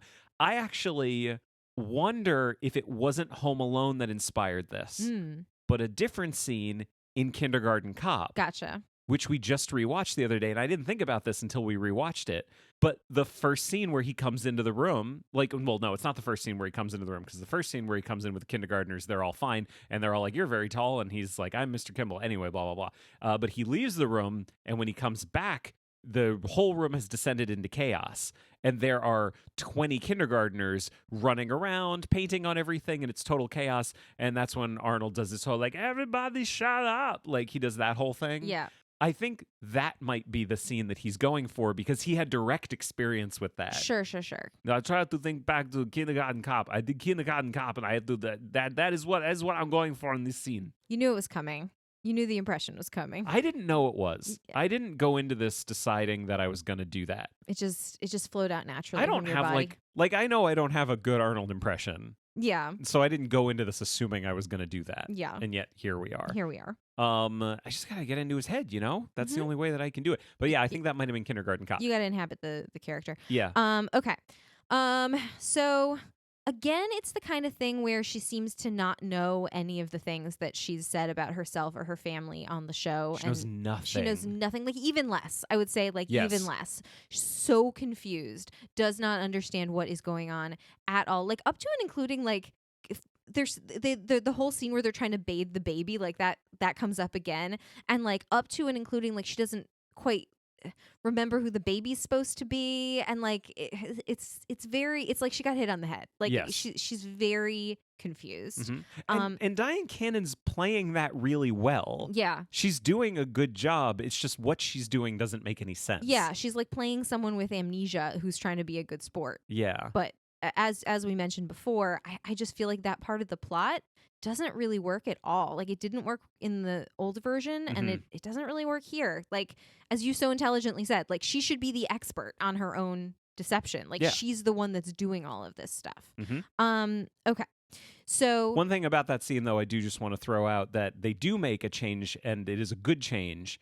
Jefferson Jones in this version is not really, really weirdly obsessed with helping bathe the baby. No, he's just kind of like, why? What? Why are you giving me this baby? Yeah, like they're both kind of like, you know, struggling through the experience together. Yeah. There is the flapjack scene. We get the flapjack scene. Yeah. We're flipping the flapjack, Well, and no, everyone's impressed. We don't get the flapjack scene. We get half the flapjack scene because in the original, it's a punchline to a joke because there was a whole setup where she does a really bad job flipping pancakes. Yeah. And then in this one, we don't get any of that setup. They just have her flip a pancake and she does a good job. Yes. And everyone's like, yay! But it's not a punchline. Yeah. Like, it's not a punchline because there was no setup. Sure. It's just a thing that happens. Yeah. It's dumb. So, okay. So all of this is happening, and then there's this whole thing where apparently, according to their made-up family tradition, they go out every Christmas morning to shoot the Christmas goose. Here's what just happened. Yes. I looked down at my notes, and I thought, what is this note? I have a note here that just says, why is she taking her clothes off? And then when you said goose hunting, I remembered what that was referring to. Yeah, she goes goose hunting wearing a lot of clothes, and I guess it's hot walking around hunting geese, so she has to take her clothes off. I don't know. It's just her and Jefferson Jones. Yeah, there was a whole thing about like Tony Curtis didn't want them to go, and then he couldn't go, and no one could go. Anyway, he's the only one that knows how to use a gun, first of all. Yeah. There's also like weird, just leading up to this, there's definitely a weird thing where she's like looking at Jefferson chopping wood, but it's like, he's not like a sexy guy. He's like Chris chopping wood. Christopherson, just kind of wiry Chris Christopherson chopping wood badly. Yeah, he's also chopping wood in the strangest way I've ever seen. When you chop wood, I've never seen anyone chop wood like this, so maybe I'm wrong. But when you chop wood, like when you swing the axe back, is the block of wood supposed to come with it? Because anytime I've ever seen anyone chop wood, like they put a block of wood and they hit it really hard with the axe and it like splits into multiple pieces, and then maybe they split those again. But I've never seen anyone like hit a block of wood, the axe sticks in the wood, and then pull the axe back up over their shoulder with the wood attached, and then hit it back down again like a mallet. Is that normal? Sweetie, Yeah. who are you asking this of? Our audience? Because I have another outdoorsy question in a second. Because you're not asking me, right? I don't know. Do you know the answer? No. Okay, then clearly I'm not. Of course I don't know the answer. I've never chopped wood in my life. I mean, I thought maybe you were about to Look say... at these hands. This I'm literally soft- holding my hands up. Look at these hands. These soft hands. Do you know what has damaged these hands more than anything in my life? Cold? Turning the pages of comic books and getting paper cuts. That is what has damaged these hands. Remember the situation where you were with your best friend and you didn't know how to change a tire, but he did? Yes, I do remember that. Yeah. Now everyone else knows about it. I'd never changed a tire. It was pretty funny. For all things, there's a first time. I'd never done that before. I got a call in like basically the middle of the night, like, don't freak out, but we're at a rest stop and we have a flat tire. Yeah, it was fine. Everything turned out just fine. So my other question is, okay, they go out on a goose hunt on Christmas morning or whatever. First of all, I feel like when you go out hunting in the morning, like you're not going out when the sun is like high in the sky. Like I feel like when you go out hunting, you're going like really early, like before Yeah. it's light. You're not like just tromping through the white snow with your brightly colored southwestern inspired long sweater. I also don't think you're usually going hunting on like a sound stage. No, but the other thing I'm curious about is when you go hunting a goose. This is gonna. If I'm confused about this, it's gonna make me sound really stupid. The geese that they're shooting at are Canada geese, like those big geese, you know, that you see. Those fucking assholes. Those jerks that like hang around and like poop, claim office claim buildings and office don't let anybody buildings come in. and like poop everywhere. They're Canada geese, those big geese, the ones you see flying. When you say I'm gonna have a goose for Christmas, is it that kind of goose? I don't think it is. I don't think you eat Canada geese. It's like a white goose. That's it's like the kind white, of right. Like a small, like a goose that you eat is smaller than a turkey. Like it's not. It's like bigger than a chicken, but smaller than a turkey. Yeah. I've seen a goose. What I'm picturing in my head now that I'm thinking about it is the goose from the Muppet Christmas Carol. So that may be wrong. That was a puppet. I'm pretty sure. No, the one on the spit. That was the one on the spit. On the spit. Yeah, not the live goose. But just for the record, I want everyone to know she made the little hand inside a Muppet gesture, just flapping her hand, open and closed. I don't think you eat Canada geese. I don't think they're good eaten. I don't know. They might be. They might not be. I have no idea. I did a lot of research for this episode. Yeah. That was not something that I researched. I was a little too busy. Okay. Oh, you were too busy researching the life. The life and times of Arnold Schwarzenegger. He's a fascinating man. Yeah. You could do a whole documentary on him. You could. Okay. Third of all, I mean, this is a minor point. They kept trying to give the baby a bottle, and it looks like what they were trying to give the baby was apple juice. And I don't know if there ever was a time where you gave like little babies apple juice in their bottles, but that was horrifying to me. Why did we suddenly leave the goose hunting trip? I thought we were done. Well, no, like we talked about, you mentioned that she's taking her clothes off. I want to describe this in a little more detail. Okay. So he's marching through the woods being all like, manly, I'd tromp through snow. I'm fine. I got my gun and everything like that. And she's got her gun that she ends up dropping. For some reason, she's acting really tired. Like walking through the cold, snowy woods is getting her really tired, but the way she's reacting to it is to just strip off articles of clothing and leave them behind, Hansel and Gretel style, to make sure that they can make their way back to the house. Yeah. But like what she's acting and the action she's taking don't match. Yeah. Because she's acting like tired. Yeah, I guess what my assumption was that she was walking through the snow was harder work than she had imagined. And she put on a bunch of clothes because it was cold outside. And he even says to her, like as they leave the house, like, do you usually wear all those clothes to go hunting? And she's like, yeah, of course I do.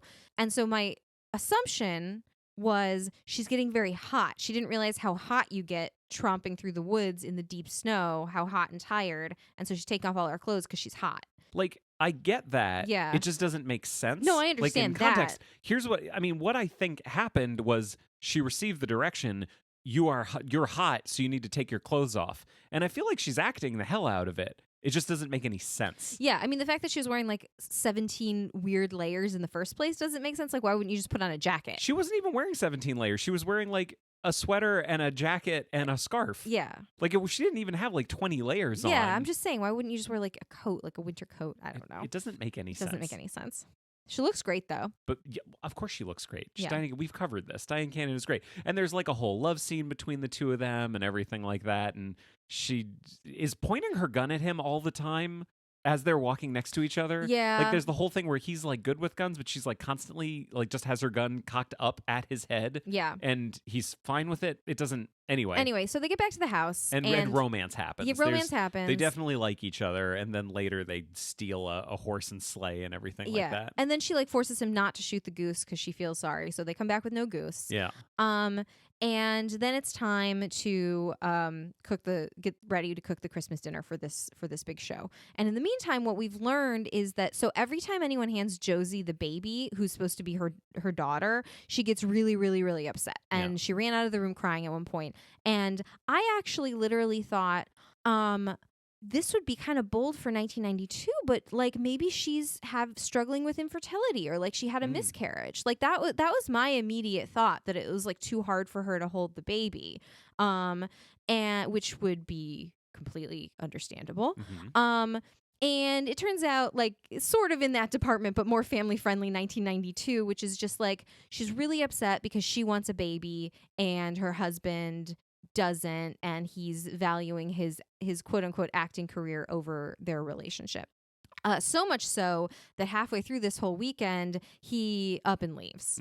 And Diane Cannon has to like follow him down to the train station and like talk him into coming back. And like suddenly everything's all right again, which, by the way, would have been better if he had stayed away. He's terrible and bad for her. He's the fucking worst. Yeah. He even comes back and you think for a second he's going to be like good and decent, but then he's still acting like a fucking serial killer. Yeah, and they have this whole conversation about like, you know, you have to realize my career is so important to me. And she's like, yeah, I guess I'll try to support you like more. Meanwhile, she's got like a very cool, high-powered job as assistant to this, you know, TV star, and gets no credit for it and probably is badly paid. Anyway. I feel like I should clarify something. Yeah. When I say he's acting like a serial killer, I don't remember the actual dialogue, but I want to be clear. He is telling other characters that he's going to drink their blood, picking up knives, and wear their skin. Yeah. Like, he is acting like a legit serial killer. Yeah. Not just creepy. Like, he is playing a serial killer and threatening the lives of everyone in the house on a consistent basis. Yes. Including the baby. Including the children, yeah. So I want to be clear about what I mean when I say he's acting like a serial killer. Yes. Yeah, he's got like knives. And it pays off at one point because he like scares Tony Curtis away, as I recall, because he's trying to keep them out of the kitchen. Okay. So the last like 15, 20 minutes of the movie are kind of a blur to me. So Josie dies in a car accident. She doesn't die. She just gets a little shaken up. But why was she into driving? She was going to find... They couldn't find Elizabeth, and she like went to try to find her, and then she came back. Because was this the night that Elizabeth and Jefferson went out with the horse and the sleigh? Yeah, exactly. They went out with the horse and the sleigh, and no one could find them. Right, and then the police bring them back. Yes, in the morning, but nobody knows where Josie is. Maybe. Yeah, they go to jail, and the police bring them home in the morning. Right. Josie dies in a car accident. She doesn't die. As far as everyone's concerned, she may be dead. She's gone forever. They have no idea. Yeah. And there was a moment that, I am not going to lie, tricked me in a good way. They're all sitting around the living room, and I remember saying to you, like it really feels like it's just another scene, and now they're all sitting around having a nice Christmas evening, and I was just like, why is everyone cheating out? This is bullshit. Like, nobody cheats out. It's such a hokey, hacky, theatrical kind of thing to do. And then it turns out that they're actually already shooting the special, or they're practicing. So I'm dumb. Yeah. I'm dumb, and I got tricked by a movie. Arnold Schwarzenegger tricked me. Yeah. With his amazing filmaking. Yeah, because so they have like I'll give him one Arnold, me zero. Yeah, because they have like a dress rehearsal where Josie's sitting there with the baby, and then she disappears, and then when they come back in to do it live, like to do it for real. Remember, like it pans over to the chair. It's kind of like Noises Off. Like we get the real one, and then like the bad one. Yeah. It pans over to the chair, and like she's not there, and the husband is just there like holding this baby that's not his. So it all goes to hell. The whole problem rests on the fact that Josie is out lost in the woods and can't prepare the food for this holiday special because she was supposed to be in the kitchen preparing the food. And so Diane Cannon kind of takes it upon herself. And so now we get this character of like the director like screaming in like the booth to everybody. Like he's just constantly screaming. General movie style chaos where Diane Cannon is on a live television show like behaving erratically, and they're just having to kind of follow her around because nobody knows what she's going to do. And she goes to the kitchen and she's trying to cook stuff and it's not going well, and then finally she kind of breaks and admits everything is a lie on live TV. Yeah, they like set it up a little bit because as she's getting to know Jefferson, she's like, why did you live in a cabin in the woods? What a weird life. And he's like, well, I used to teach philosophy, English in like New York City. Yeah. Something. I think Chicago, but it does not Chicago. matter. It does not matter. In a city. And he was like, and I left that life to go live in the woods because I hated it. And so there's this thing where they're kind of planting the seeds that he's this free spirit, and she decides she wants to throw off the shackles of her years-long deception. And so she says on live TV, again, we're going to come back to, like, why is this live TV event even happening? Yeah. Because it seems like a very, very risky thing to do. Like, it seems like, I'm just saying, I don't think the juice was worth the squeeze on this one. Yeah. Because it seemed like a very difficult thing to do, and lots of chances that things could go wrong and expose the fact that she does not know what she's doing. She just comes clean to the live audience Yeah. and says, yeah, I can't cook, and everything's fine. And there's, like, fights and everything's terrible. Yeah. Does someone get punched? Because I wrote that situation did not warrant a punch, but I don't remember who punched whom. Jefferson punches Yardley. Yes, for being kind of a jerk. Kind of a jerk. Like, Yardley's terrible the entire time. Tony Curtis's performance is fucking batshit insane in this movie. It's really crazy. I do assume that everyone kind of directed themselves. Yeah. Do you think that's fair to say? Yeah, everyone's kind of playing a different thing. I can't imagine Arnold's giving like notes on sort of the emotional veracity of anybody's performance. Yeah, I've brought this up. I don't know if I've ever brought this up on the show before, but I'll try to link to it. There's just a truly amazing thing to get inside Arnold's head in terms of the movie making experience. If anyone has never heard any clips from any audio commentaries that he's ever done for any of his movies, they're amazing because it's just Arnold Schwarzenegger watching a movie and describing what's happening on the screen for the entire movie. And he's done several of them. Yeah. It's not like he just did one. He's done a few, and they're all exactly the same. I just think he's very like this person goes here and they do this thing, and then they go over here and they do this thing, and it's really funny or it's really scary, and that's about it. Sounds like he's very literal. I think so. Yeah. So I don't think he was giving Tony Curtis direction. I think Tony Curtis has been in Hollywood for a long time. He was in good movies. Yeah. Like Some Like It Hot. Yeah. He was in bad movies. Like Christmas in Connecticut. Yeah. And I think he just took it upon himself to say, this is who this character is. This character is at an 11 the entire time. This is my motivation. I want to Yep. fuck this lady, and I'm going to do whatever I need to do to make that happen. And I got to make lots of money. There's one little twist that happens where he has just decided from day one of this scheme that he's going to play her husband, which is going to mean that he's going to have to be on camera. Yeah. And it turns out he gets stage fright and is very bad on camera. Yeah. Which is his own fault. Yeah. I mean, he's really hoisted by his own petard on that one. Yeah. But getting back to the punch, so Yardley is being shitty to Elizabeth Yeah. on national TV, but he's like being kind of shitty. Mm-hmm. He's not threatening her. Like, she's in no physical danger. Yeah. Like, or anything. And honestly, her honor isn't even being besmirched that much. Yeah. He's just being kind of a dick. And Chris Christopherson comes in and punches him out. Yes. And everyone goes, yay! And it doesn't make it like that's the thing that was unnecessary. Yeah. There was definitely an unnecessary punch. I feel like it's a punch because that's the thing that normally happens in these kind of stories, but it was not warranted. Yeah. Like what he needed was for someone to say, like, hey, come over here and sit down. Why don't you shut up for a little bit? Yeah. Like, that's what he needed. He didn't need to be punched in the face. Sure. So we then get a little epilogue, Yeah. which is that she and Chris Christopherson are together, Mhm. and they're in her New York apartment. Yep. But she's going to give everything up and move with him to Colorado. Yeah. And Tony Curtis comes to her door in a tuxedo for some reason. Prescott's in a tuxedo. With Prescott, yeah. Yeah, it's not clear where they're coming from. My assumption, Yep. which could be wrong, Uh-huh. because it was Christmas, my assumption is that it is now New Year's Eve. So, like, the hamburger and wine was Thanksgiving. Yeah. And Yes. then Christmas was in Connecticut, and then New Year's Eve they are back in New York. Yes, Okay. that just based That on tracks. like post Christmas New York, they're wearing tuxedos. What are they doing? They're coming from a New Year's Eve party. Yeah. Or going to one. Uh-huh. And they say the special was actually a big hit. Everybody loves you. They think it's great. We're going to offer you, a whole bunch of money to do to keep doing the show or to do another special. And she's like, no, I've decided I'm leaving the city. I'm leaving this life. We're going to move to Connecticut. And then doesn't Chris Christopherson like step in and like negotiate more money for her? Yeah. And so she's going to keep doing it, but also have her man. Yeah, I think so. Yeah. And that's the end. Yeah. Can we go back to two things? Yeah. You got to the end a little faster than I expected. I'm so sorry. So I didn't have the chance to say two things. One thing I said I was going to say before. I want to go back to Nora for a second. I was so upset by this. So Nora's present the entire time. Yeah. And she's in on it. She's trying to do the deception as much as anybody. Yeah. When Jefferson arrives at the house and Diane Cannon is introducing him I'm going back and forth between referring to character names and actor names. I'm tired. Yeah, we're both doing it. Yeah. It's okay. So Elizabeth is taking Jefferson around and introducing him to everybody. So she says, here's my husband. Here is my daughter. Here is her husband. Here is my grandson. And this is my granddaughter. And Nora's there. And then she kind of stops. And I go, introduce Nora. Yeah. Introduce Nora. Jeremy was yelling at the TV. Introduce Nora. She has a name.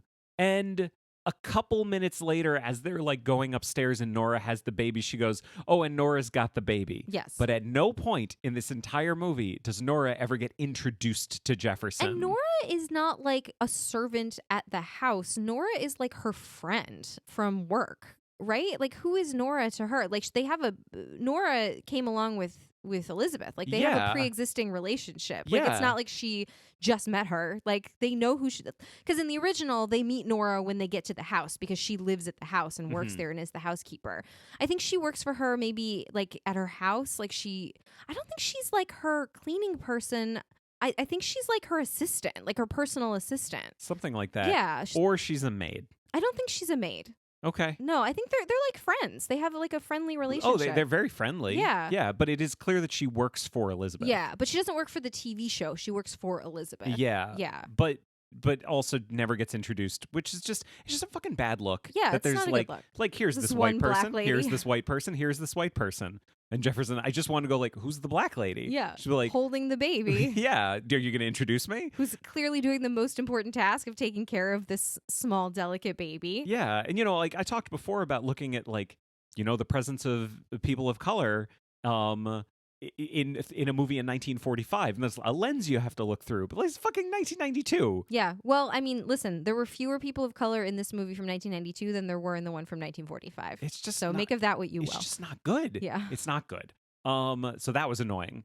I only had one last thing, and then we can end this celebration. Yeah. Did you have anything else? No, I'm sorry. What I just said was factually inaccurate because there were two people of color because Richard Roundtree was the boss. Yes. And they have names. Yes. So that is an improvement, I guess. Nora doesn't have a last name to my knowledge. No. No. I don't think Prescott has a first name. Jeez. Come to think of it. Mr. Yes, Mr. Mr. Right. The only last thing, and this just goes back to Arnold, and just here is a thing that happens in this movie that would not have happened at all if someone other than Arnold Schwarzenegger had been directing. But when they steal the horse and sleigh and they get arrested, there's like two cops that are arresting them. And one of them is like an older guy, and he gets all the lines. And he's an interesting character actor type guy. But then the other cop that's with them, he gets like one line, something like that. And I remember looking at him going like, who's this tall drink of water? Because he's really big and really muscular and really square-jawed. Yeah, very square-jawed. And a very bad actor. Yeah. Like, so bad that I would think if he auditioned, he wouldn't have gotten the part. I think that's Arnold's stunt double from his other movies. Yes. That was my guess. And you were right. I was 100% right. He played Arnold's stunt double in so many movies. They are still friends, apparently, and have a very good relationship. That's nice. And it was just a delight to have something like that, which would, again, not have happened if Arnold Schwarzenegger had not directed Christmas in Connecticut. Thank you for coming to my TED Talk. I knew you were going to say that. Yeah. All right. Should we wrap this up? Let's wrap this thing up. Great. Oh, man. Okay, so the original's the original. 1992's Christmas in Connecticut. Do you think they cared about the source material? I actually kind of do. Like, they had a bunch of weirdly, scenes that were like straight, like even the script, like even they took pieces out of the script, like that were like word for word the same. Yeah. Like never mind having the same like scenes and structure. And there were actual like thoughtful changes made. Yeah. Like none of the changes were like, we're just going to throw the whole thing out. It wasn't that kind of thing. It was like, no, we're going to take it. We're going to keep as much as we can, make some thoughtful changes. And now we have our new product. Yeah. It felt respectful. Yeah. And it did. Yeah. I would agree that they cared about the original. Yeah. Was it successful? Question. I have two questions. Yeah. Was it more successful than you expected it to be? Yes. Was it successful? Probably not. I'm going to say no. Yeah. On this one.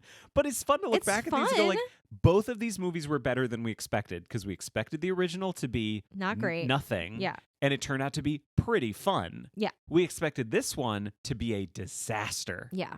And it's not good. It was fun to watch. But like, It's not a disaster. I can see, like, if you're the kind of family that likes to watch more modern Christmas movies on Christmas, like, I feel like there's two kinds of people, right? The people that watch, like, Alistair Sim, Christmas Carol, and, like, older Christmas movies, Miracle on 34th Street, and then there's people that watch, like, The Holiday, Yeah, like, Hunt for October. yeah, like Home for the Holidays. Like, this would be good to add to your pantheon of 90s Christmas movies. I feel like people are always looking for, like, movies to watch on Christmas, never more than now as we are, kind of sheltering in place for the holidays. So I would definitely recommend, if you can find it, adding this one to your list. Don't try too hard, though. Yeah. Like, don't look too hard Yeah. for it. I don't think it's worth that much. I might even disagree a little bit. I don't know that it's worth adding to a new watch list.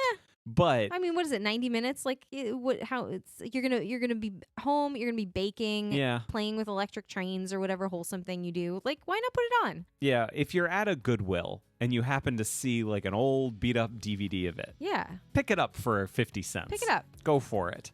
Even though we've spoiled the entire thing. That's fine. I'd say Tyler is like worth watching. Yeah. This movie is worth watching because of Tyler, because he's so fucking batshit. Yeah. It's not good, but it is interesting. On that note, let us wrap it Well, up. this has been Adapter Parish. If you'd like to find us online, we're on Facebook, Twitter, and Instagram at AdaptCast. You can join our groups on Facebook and Goodreads, and you can also find and follow me on Letterboxd. If you have anything to say that's longer than a tweet, you can always send an email to adapterparishcast@gmail.com.